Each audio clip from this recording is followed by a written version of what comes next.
A very warm welcome, everyone. I, Dr. Ritika Duman, on behalf of Voice of Healthcare, thank you all for joining us today as we pay tribute to the exceptional healthcare professionals who tirelessly look after our well being day and night. Voice of Healthcare, along with our supporting partner, Apollo Hospitals, has taken an initiative to recognize National Doctors' Day through our video series, Know Your Doctor, which aims to showcase the diverse interests and passions of our esteemed doctors. On this National Doctors' Day, let us express our gratitude to these extraordinary individuals. So, for this, I welcome Lieutenant General Dr. Velu Nair, Chief Consultant, Hematology and Bone Marrow Transplant Physician, Apollo Hospitals. Welcome, Dr. Nair. So, Dr. Nair, what inspired you to pursue a career in medicine? So, what really inspired me to become a doctor is, firstly, people like our Bharat Ratna, Dr.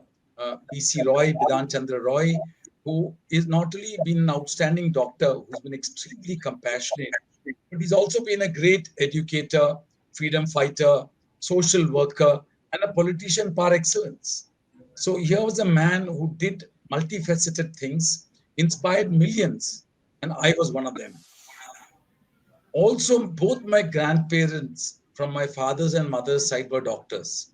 So I saw them actually, doing their daily stuff. And I really thought, that is what I want to become. My own father was in the army. And as a child, I was all in all army stations on various border towns. So obviously, as a child, I was attracted to the army and I wanted to join the army. So what better?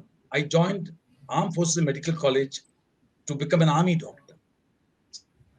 So that's what we call a doctor soldier, combining both being a doctor and being a soldier. So both these people fight wars. Soldiers fight wars on the borders, and it can be periodic, it can be episodic. But a doctor fights a war every day. So every day is a war for a doctor. And COVID-19 showed it to the world that we indeed fight a war every day. Um, Thereafter, I had a long service in the army. I did, after my MBBS, went on to do my MD medicine and did my fellowship in hematology and bone marrow transplant and became a transplant physician. I went through the ranks of the army and retired as the Director General Medical Services of the army in 2017 June. And during this long service, I got an exposure to manage over 120 peacetime hospitals and over 100 field hospitals, nearly 10,000 doctors, nearly 50,000 beds. So it was a huge experience how to do man management and how to deliver the best health services to a very important sector of our country, the soldiers, who actually protect you in the borders and protect you even inside. As we have seen in various disasters or anything which actually requires immediate response, is the armed forces, which is usually the first ones to respond, whether it's an earthquake, whether it's floods, whether it's in India or abroad. Time and again, they've shown it to you. So that's been a great learning curve for me. I also didn't just leave it in the army. I went on do this on the hematology services in our country. And when I became the president of the National Hematology Society, I actually indulged in a lot of capacity building to train young doctors, to bring hematology to all corners of the country. And we succeeded in places as remote as Imphal, Northeast, Guwahati, and Dibrugarh and beyond. And likewise in JNK and other parts, which were rather neglected. So a lot of capacity building and brought in awareness for a subject which was a niche area, but was not enough exposed for the public and the health fraternity to know what all actually this specialty can do for them.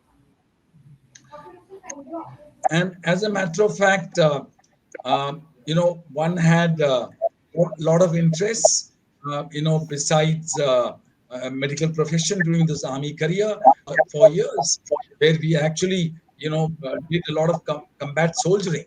So I was with the soldiers and I actually learned how to actually teach them how to look after themselves, do extreme good first aid, save limbs and lives, and how to evacuate casualties in time. This was in the deserts of Oman and around Saudi Arabia. So I was there nearly for 4 years with the British Army. So I came back to India And then obviously I brought all these expertise to the table to set up in our own country expertise in peacetime and in war. And obviously for this, I found that the digital way was very good. The Make in India way was very good. Telemedicine was very good. You see the Siachen Glacier. We are all connected through the satellites. And if it is not for satellites and our connectivity through satellite phones, we would have a lot of medical problems to look after our soldiers when they're not well, to evacuate them in time, which is always by helicopters. So one learned a lot on actually capacity building, digitization, and telemedicine, which we actually established in the armed forces with the ISRO. So we had nodes all over the country from Arunachal to GN. So that's something I see when I came out in the civil on the civil side, in the corporate world. It was much better than what I thought it would be. They are very well endowed in these fields of telemedicine, in digitization, in record keeping, electronic medical records. So they come a long way. And all this put together, what is the ultimate aim? It's to look after the patient. He gets the best, she gets the best, and you really want the best outcomes at the best costs. Because cost is always a limiting factor in our country. So we'd like to optimize that. And for that, we have to continue our research. So the group that I work, Apollo, we indulge in a lot of research and teaching. We are teaching in hospitals. So teaching and research go hand in hand. And I think without this, growth will be stunted. So you can't only do commercial medicine. You got to do research medicine for growth. And that's one thing I'm very proud. We have never stopped. And we are carrying on that in Apollo in a good way. We're running MD programs on the DNB side and DM equivalent programs called DRNB. And we're running it in clinical hematology, medical oncology, radiation oncology, and surgical oncology. And we are the only ones doing that in Gujarat in all these four verticals put together. And we run a very robust transplant program. And the transplant program, we do all complex transplants. And maybe we are amongst one of the top centers in this part of the country where you name it and we do it. So if somebody asks me what is the future of medicine besides what we are doing, well, I would say the future of medicine lies in the molecules that you see. So it's called molecular medicine. So we have gone to the DNA. So that's your signature. So now we know we talk in molecular language and the landscape has changed. And obviously with that, times we have changed. And I can tell you, we have bridged the gap with the West in a very rapid fashion. So we are doing what is best in the West right now, whether it's transplant, whether it's molecular medicine. And the good thing is our government helps us to get these molecules sooner than later and make it available to us. And our pharma industry is one of the best in the world. And they very soon come up with generics, which is affordable. So it becomes affordable medicine. You give the best medicine in an affordable way. That's so important. The other future I see is in gene therapy. So the genetic faults and you should know how to correct them. And we also know how to use the cells to our best advantage. That's called cellular therapy. We use that in bone marrow transplant. One of the new kids on the block is CAR-T cells. CAR as in a car. And it's an acronym that stands for chimeric antigen T cells. And here we attack especially cancer, where chemotherapy has not worked, transplant does not work, and CAR T cells will work. It'll pick up the cancer cells and eat it up. So you teach your own cells to do it. So cellular therapy has come of age. And also we use targeted therapies. In the past, we used to work chemotherapy, a lot of side effects, vomiting, you feel sick, you don't eat food, and children used to feel using targeted therapy, monoclonal antibodies, and so on and so forth.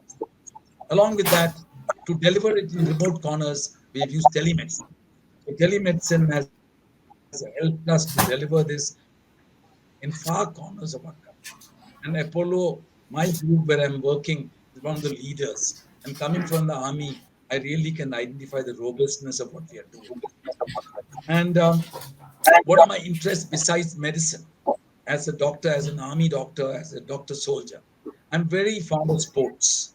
I play a whole lot of games, and I played hockey, golf, and squash at certain levels. and obviously have performed at competitive level. And I also have driven the organ donation program for the armed forces. Organ donation is such a big thing. How do we sensitize the community that if somebody is brain dead, he should donate and save other lives? So we were the first in the country in the armed forces to do an organ donation program. And today, I must say, Apollo Group has also taken up the mantle and are doing very well. And then I would say my hobby is to work on the digital platforms, IT, AI, artificial intelligence. So all these things I really think can combine for taking patient care to different levels. And we have introduced in the army digitalization in a big way. All our inventories, medical stores, and all our summaries of patient details, electronic medical records are all digitized. So all things can come in a small chip. That's the way to go. And India has led the way in showing whether it's UPI, whether it's Aadhaar card. So medical field is no exception. And this is one of my main interests, to interact with the digital interface with the digital people who work on this platform, IITs, and also indulge in, it's not exactly a medical field, but we have used that in research. What's my message to my colleague doctors, my junior doctors, my peers?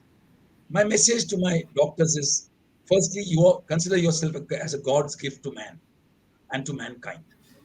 You're here to deliver them from the evils of disease. Along with that, you must bring compassion, treat them as a family, and show the softer side of your own personality. And by doing that, I think it will go a long way in alleviating even incurable diseases, because you must alleviate the pain, whether it can be cured or it cannot be cured. But as a doctor, you must heal the mind and the body. And comes with that the spirit and the soul. Okay? The spirit and the soul, so important. And along with this comes the quality of life.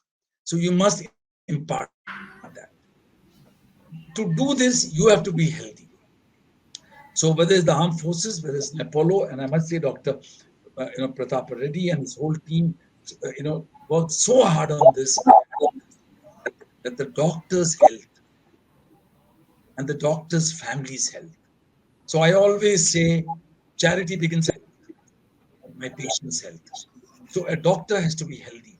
His family has to be healthy. So his mind can be free to treat. So get yourself checked. Make sure you do preventive health care, and whether it's diabetes, whether it's hypertension or anything else, you must actually take action. And you must also look after your family, your larger family also. Okay? And last but not the least, today your clientele has become very demanding. On one hand, we must look after them. But on the other hand, I will also say we must protect ourselves from certain elements who take law into their own hands, because there's been a tragedy. Death is not controlled by doctors. It's got a larger frame of things, and it will occur. All of us must go one day, and acceptance differs in different, clients, and some of them actually take law into their own hands. So you must take all precautions to protect yourself, not only as an individual, as a community, as a hospital, and as a fraternity. So do everything to contribute to it. Every drop in the ocean matters. So I think you are a very important spoke in the wheel of healthcare delivery. And I wish you all the very best on this Doctor's Day. Thank you very much. Jai Hind. Thank you so much, Dr. Nair. Your words were very inspiring, and your story is also very inspiring. And you talked about certain advancement that is happening in the healthcare sector, and you have given us such a beautiful message to all the doctors that are out there, the whole doctor fraternity. So with this, I would like to end this conversation here, and I would like to thank you and all the doctors who selflessly serve our nation's health. Together, we salute your dedication, your compassion, and unwavering commitment to our health. Thank you so much.